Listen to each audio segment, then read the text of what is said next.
Good morning বন্ধুরা, রাধে রাধে। আজ আমরা পুরীর থার্ড ব্লগটি শুরু করলাম। দেখুন, আজ আমরা একটা গাড়ি নিয়েছি। গাড়িটি 3,500 টাকা ভাড়া নিল। আমরা যাচ্ছি উদয়গিরি, খণ্ডগিরি, ধবলগিরি দর্শন করতে। বাবা, মা, মাসি, মেসো সবাই সামনে বসেছে। আমি, কীর্তি, অনুষ্কা আর আমার ছেলে সব পিছনে সিটে বসেছি, আমার গপু। আমরা একটু ছোলা ভাজা নিয়েছিলাম, গাড়িতে বসে বসে ছোলা ভাজা খাচ্ছি আর খুব মজা করতে করতে যাচ্ছি। গাড়িতে মিউজিক চলছিল, গান শুনছি আর আনন্দ করছি। যে গপু আমার কোলে বসে আছে, ও একটু ছোলা ভাজা খেয়ে নিয়েছে আর খায়নি। খুব মজা হচ্ছে, মজা করতে করতে যাচ্ছি আমরা ছোলা ভাজা চিবোতে চিবোতে।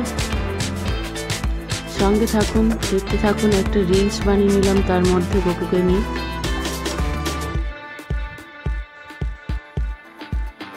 অনেকদিন পর বেরিয়েছি, ছেলে তো ভীষণ মজা পেয়েছে। এখন আমরা এসে গেছি সান টেম্পেলে, সূর্য মন্দির। সূর্য মন্দির ভীষণ রোদ্দুর। আমরা আগে দিনের বেলাটায় সূর্য মন্দিরটা পরিক্রমণ করছি। দেখুন, মাসি আর মেসো আগে যাচ্ছে হেঁটে, আমরা সব পিছনে আছি। খুব সুন্দর জায়গা। এর আগে আমি কোনোদিন আসিনি। পুরীতে এসেছি, কিন্তু এই সূর্য মন্দিরটা আমার দেখা হয়নি। সবাই বলে খুব সুন্দর নাকি রাতের বেলা দেখতে, কিন্তু যেহেতু আমাদের রাত্রি হয়ে গেলে অসুবিধা আছে, বাবা মা সব আছে তো, মাসি মেসো, সেই জন্য আমরা সকালবেলাই আগে দেখতে এলাম।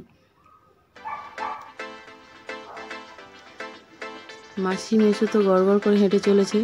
প্রচণ্ড রোদ্দুর ছিল, গরমও তেমনি হচ্ছে, কিন্তু এত সুন্দর জায়গাটা দেখতে দেখতে যেতে বেশ ভালোই লাগছে। খুব সুন্দর জায়গা গাইস, সবাই সঙ্গে থাকবেন। ভিডিওটি পুরো শেষ পর্যন্ত দেখবেন, কেউ স্কিপ করবেন না, দেখতে থাকুন, খুব ভালো লাগবে। সূর্য মন্দির আসার আগে আমরা ভাবছি ওইটাই সূর্য মন্দির, ওখানেই সোজা চলে যাব, কিন্তু না, সোজা চলে যাওয়ার আগেই হচ্ছে একটা মিউজিয়াম আছে। আমাদের তো ওখানে ঢুকিয়ে দিল দেখিয়ে, আমরা সেখানে গিয়ে দেখলাম ওটা মিউজিয়াম। পার হেড 40 টাকা করে টিকিট নিয়ে নিল।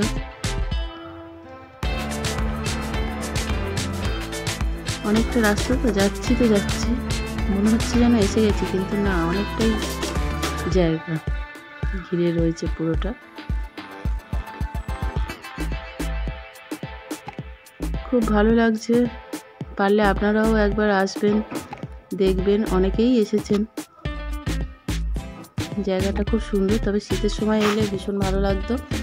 এখন তো আমাদের বিশাল গরম হচ্ছে। মার্চ মাসে এসছি, মার্চের শেষে, প্রথমে না, সরি, হয়েছে মার্চের শেষে এসছি, তাই ভীষণ রোদ্দুর। এটা যদি জানুয়ারি ফেব্রুয়ারির দিকে আসা যেত, ফেব্রুয়ারিতে আসলে সব থেকে সুন্দর টাইম। এই যে মিউজিয়ামটা, আমরা তো বুঝতে পারিনি যে মিউজিয়ামে ঢুকতে হবে।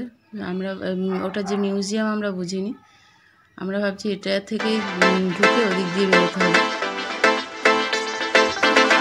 দিয়ে দেখলাম 40 টাকা করে টিকিট।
হচ্ছে 1200 শ্রমিক, পুরীর যে রাজা ছিলেন সে হচ্ছে 1200 শ্রমিককে সূর্য মন্দির তৈরি করার জন্য কাজে লাগিয়েছিলেন। 1 বছর টাইম দিয়েছিলেন।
মন্দির কমপ্লিট।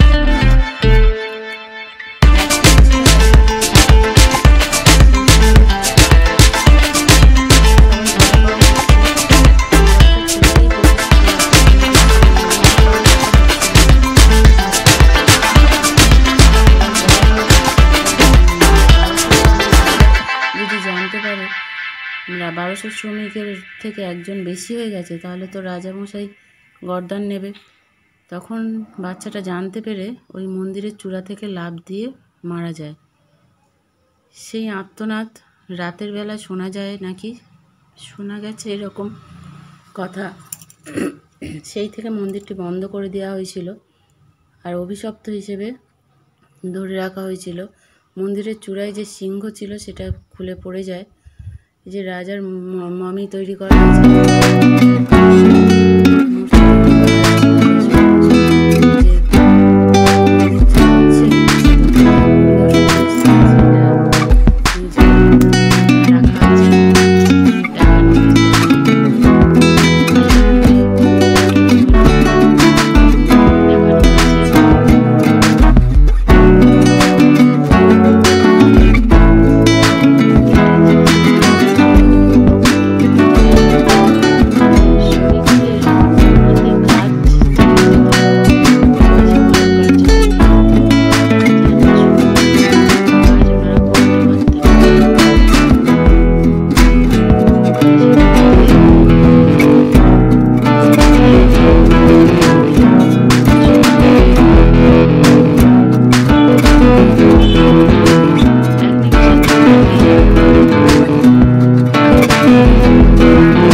জঙ্গলে পুরো মন্দিরটি চাপা পড়ে যায় বহু বছর ধরে।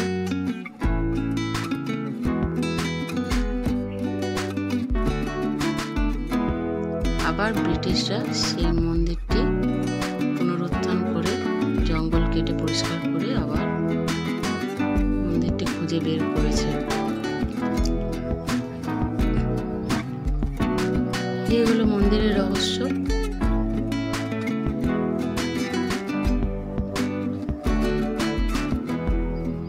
এটাই পর্দায় দেখাচ্ছিল।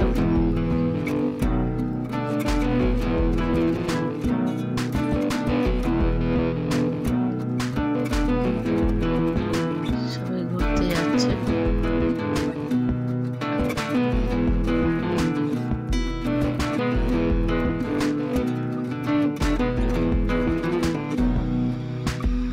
মিউজিয়ামের দেখা শেষ, এবার আমরা বেরিয়ে পড়লাম মন্দির দর্শনে। আমরা তো জানতাম না যে ওখান থেকে বেরিয়ে আবার টিকিট করতে হবে। এখানে 50 টাকা করে টিকিট পার হেড নিল। এবার আমরা মন্দিরের দিকে এগোচ্ছি। মাসি মেশো বেরিয়ে যাচ্ছে, সবার হাতে টিকিট ধরিয়ে দেওয়া হয়েছে।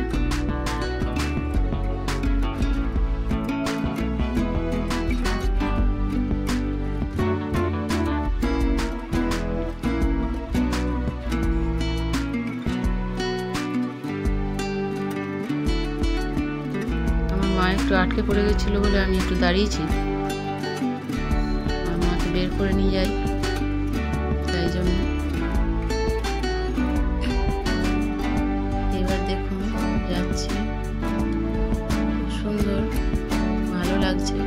রোদ্দুরও তেমনি, খুব গরমও লাগছে, কিন্তু এই দৃশ্য তো দেখিনি কোনোদিন, তাই মন্দিরটা অপরূপ সুন্দর, দেখতে খুব ভালো লাগছে। কীর্তির মেয়ে দুজনে মিলে ফটো শ্যুট করতে শুরু করে দিয়েছে।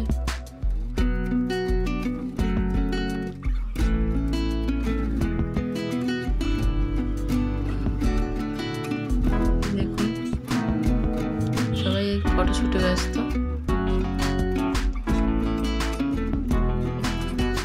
এই হলো আসল জায়গা। সিঁড়িগুলো এত বড় বড় আর এত উঁচু উঁচু, পা তো আমার ব্যথা হয়ে গেছে। মাকে তোলা তো বিশাল দায় হয়ে গেছে। মাসিকে যা হোক করে টেনে টেনে মেশো তুলছে, কিন্তু এগুলো এতটাই হাইট, সিঁড়িগুলো মাকে টেনে তুলছে। মার তো একটা পা ভাঙা ছিল, একটা পায়ের ওপর জোর দিতে পারে না, বাবা ওই টেনে টেনে তুলছে, আমি পেছন দিয়ে সাপোর্ট দিচ্ছি তোলার জন্য।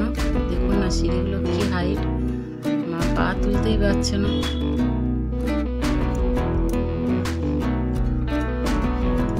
মাকে ধরতে হয়েছে বলে আমি ঠিক মতো ভিডিওটা করতে পারছি না। এক হাতে ফোন, এক হাতে মাকে ধরে আছি, এইভাবে চলছি আর কি। উঠে আবার নামা।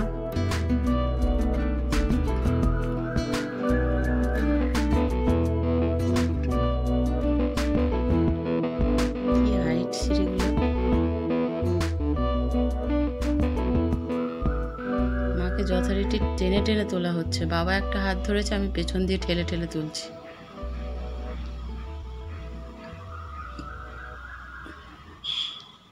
আমি তো ভাবতেই পারিনি যে মা উঠতে পারবে ওখানে। যাই হোক, টেনে টেনে তোলা হয়েছে। এবার তো চিন্তা হচ্ছে আসবো যখন, তখন কি করে আসবো। আবার যে নামতে হবে এখান থেকে, ওরকম খাড়াই খাড়াই সিঁড়ি, আবার নিচে নামতে হবে।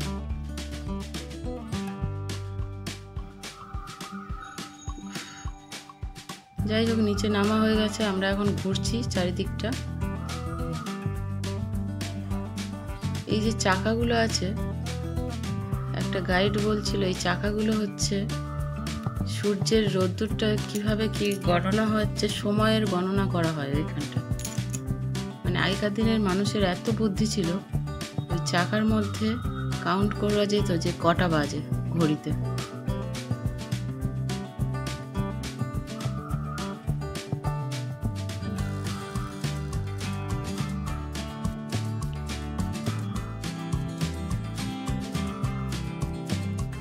সুন্দর কারুকার্য, বিশাল বড় এলাকা।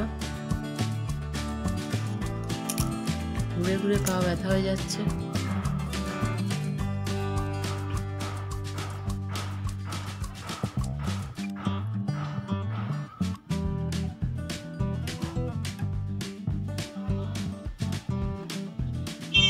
মেন দরজাটা বন্ধ আছে, ভিতরে কাউকে ঢুকতে দেওয়া হচ্ছে না। ওটা নাকি 2005 সাল থেকে বন্ধ আছে।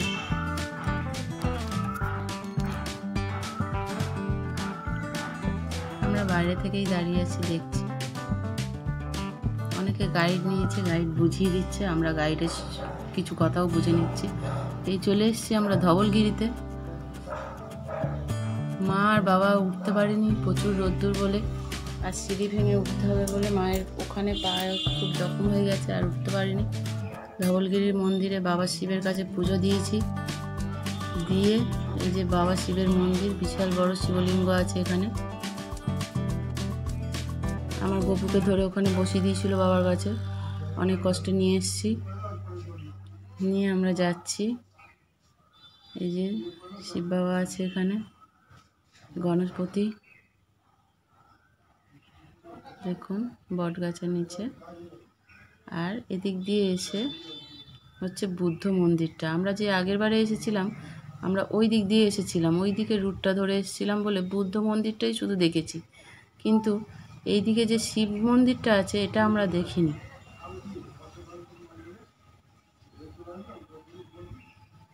মাসি কোনোদিনও বাইরে বেরোয়নি, এই প্রথমবার। খুব আনন্দ পেয়েছে এখানে গিয়ে,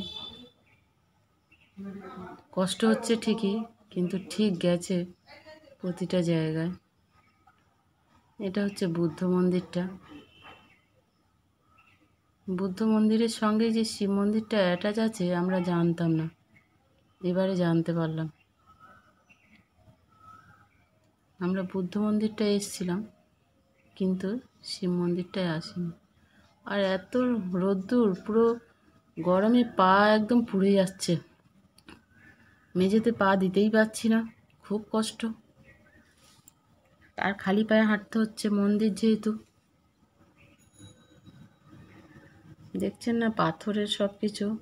আমরা এই দিকে যে ছাওয়াটা পড়েছে ওই কোণ ধরে ধরে যাচ্ছি, পা পাততেই পারছি না, প্রচুর গরম।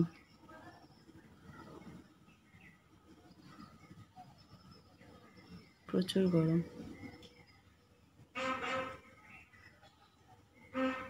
এই যে বুদ্ধদেবের এখানে, আমরা যখন আগের বারে এসেছিলাম এই গ্রিলটা লাগানো ছিল না, আমরা ভেতরে গিয়ে দাঁড়িয়ে ফটো তুলেছিলাম। এবারে সামনে গ্রিল লাগিয়ে দিয়েছে।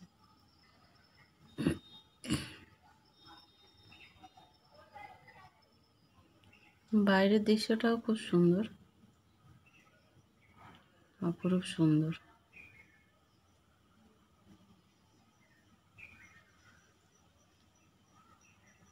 দারুণ দারুণ।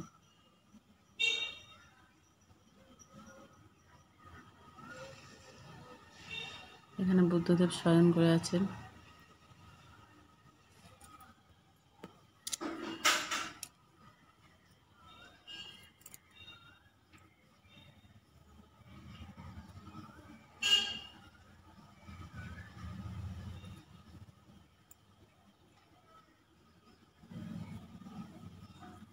কেউ যে দাঁড়িয়ে একটু ফটো তুলবে সেটাও উপায় নেই, এত গরম, শুধু ছুটতে হচ্ছে পাই পাই করে। আমরা চলে এসেছি খণ্ডগিরিতে। এখানেও প্রচুর রোদ্দুর। বাবা একটা ছাতা নিয়ে এসেছিলো, কিন্তু একটা ছাতা তো সবার হবে না, তাই ছেলেকে নেওয়ার জন্য ছাতাটা নিয়ে এলাম। বাবা আর মা আসেনি, গাড়িতে বসে আছে। মাসি শরীরটা ভালো নেই, গাড়িতে বসে আছে। মেসো এসছে, আমরা 3 জন, আর বাবু 4 জন এসছি, আর মেসো 5 জন। এটা হলো খণ্ডগিরি, শুধু পাহাড় পাহাড়, খুব সুন্দর। এগুলো সুন্দর করে সাজিয়ে রেখেছে। এত গরম তো ঘুরবো কি, ভালো লাগছে না, মাথা ঘুরছে, গা জ্বালা করছে। মেসো তো চচ্চর করে উপরে উঠে যাচ্ছে, বলছে তোরা থাক আমি চলে যাচ্ছি ওপরে, বলে একদম উপরে চলে যাচ্ছে। মেসোর সাথে সাথে আমার ছেলেও উঠে যাচ্ছে। ভয় পাচ্ছি কোথায় পড়ে টড়ে যাবি নাকি, শুনছে না, উঠে চলে যাচ্ছে।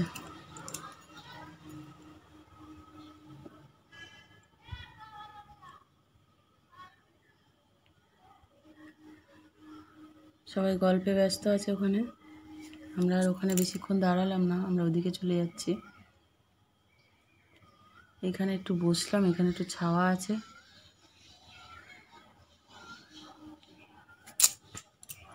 একটু বসে পড়েছি সবাই মিলে। ওই দেখুন কোথায় উঠেছে আমার মেসো আর আমার ছেলে, দুজন মিলে। এদের খুঁজেই পাওয়া যায় না, এত দূরে চলে যাচ্ছে, দেখতে পাচ্ছি না। কীর্তিও চলে যাচ্ছে, আমি শুধু গরম হচ্ছে, আমি আর যেতে পারছি না। বলছি আর যাবো না, ও বলছে তুমি আসো না। সেই জন্য আবার পেছন পেছন আবার গুড়গুড় করে যাচ্ছি।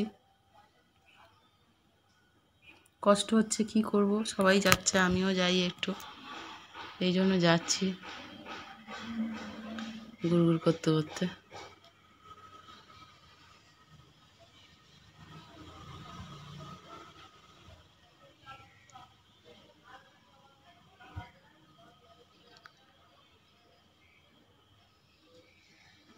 সব দুজন করে গল্প করছে ভিতরে বসে বসে, আমরা আর ওদিকটা ভিতরে ঢুকতে যাচ্ছি না। যে যেখানে আছে থাক, ডিস্টার্ব করে লাভ নেই।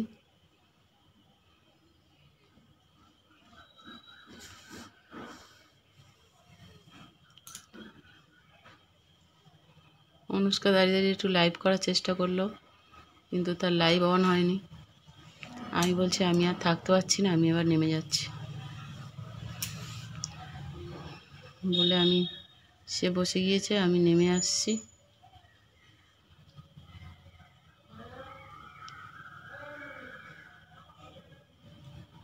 কীর্তি তো উপরে উঠেই যাচ্ছে গল্প করে করে। আমি বলি তুমি গল্প করো বাবা, আমি আর যাচ্ছি না, আমি এখানেই থাকলাম।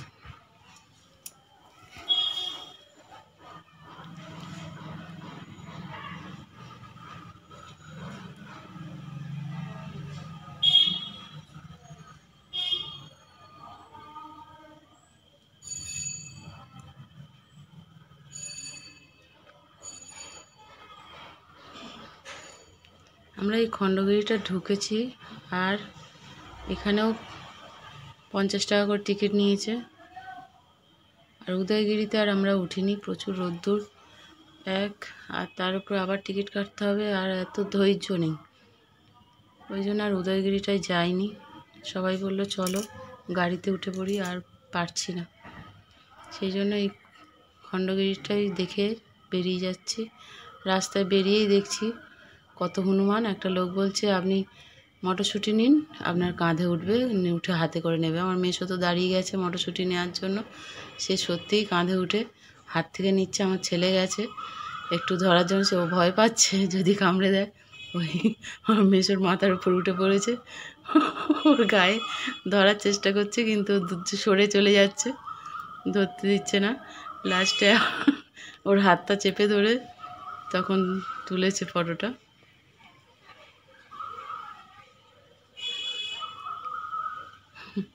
আমার মেসো চেপে ধরে আছে, এদিক দিয়ে ওই লোকটাও চেপে ধরে আছে।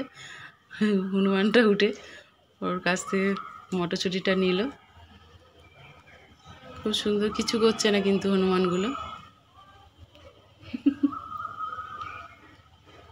সবাই খাওয়ার জন্যই বসে আছে, কেউ কিচ্ছু করছে না। ওরাও খুব আনন্দ পাচ্ছে। আর এদের 10 টাকা করে বিক্রি হচ্ছে, 10 টাকা করে দুটো করে মটরশুঁটি হাতে দিচ্ছে, দিলে ওরা খাচ্ছে, আর বলছে 10 টাকা করে দাও। এদের একটা ইনকাম, তারা বসে বসে খাচ্ছে, দেখতেও সুন্দর লাগে, মজাও হচ্ছে খুব। কি সুন্দর এদিক দিয়ে ওদিক দিয়ে বেরিয়ে আসছে।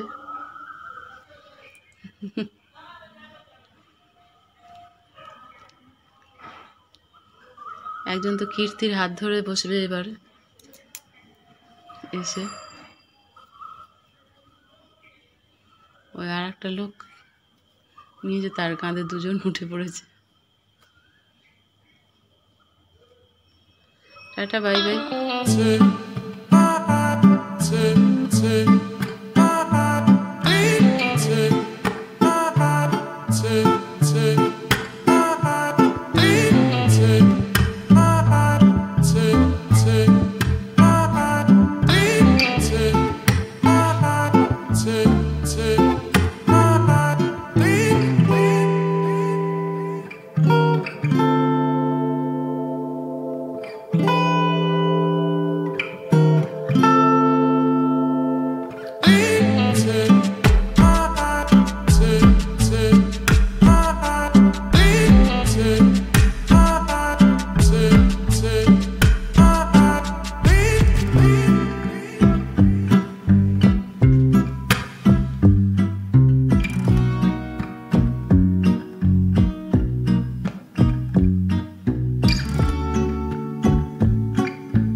আছে।